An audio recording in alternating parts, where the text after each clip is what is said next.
अस्सलाम वालेकुम दोस्तों, उम्मीद करती हूँ आप खैरियत से होंगे।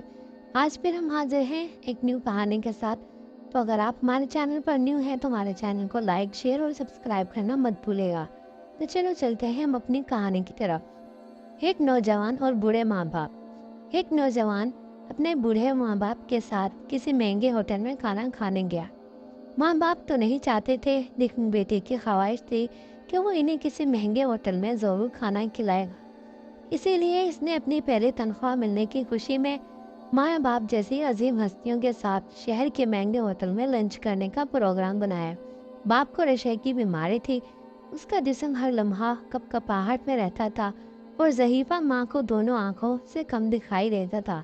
ये शख्स अपनी खस्ता हाली और बुरे माँ बाप के हमरा जब होटल में दाखिल हुआ तो वहाँ मौजूद अमीर लोगों ने सर से पैर तक इन तीनों को यूँ अजीबो गरीब नज़रों से देखा, जिसे वो गलती से वहाँ आ गए हों।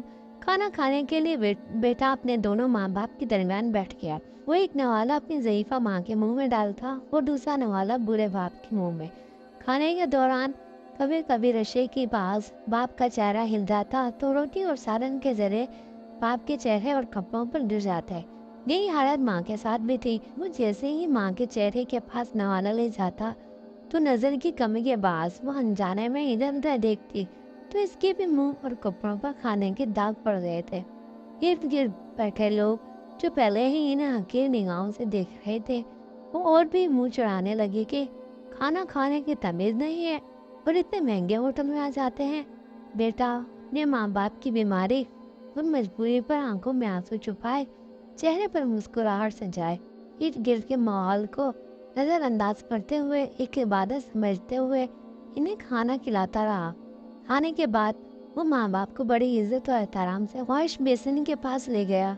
वहाँ अपने हाथों से इनके चेहरे साफ किए, कपड़ों पर पड़े दाग धोए और जब वो इन्हें सहारा देते हुए बाहर की जानिब जाने लगा तो पीछे से होटल के मैनेजर ने आवाज़ दी और कहा, बेटा हम सब के लिए एक कीमती चीज़ यहाँ छोड़े जा रहे हो। इस नौजवान ने हैरानगी से पलटकर पूछा, क्या चीज़? मैनेजर अपनी ऐनक उतारकर मासूम पूछते हुए बोला, नौजवान बच्चों के लिए सबक और बुरे माँ बाप के लिए उम्मीद।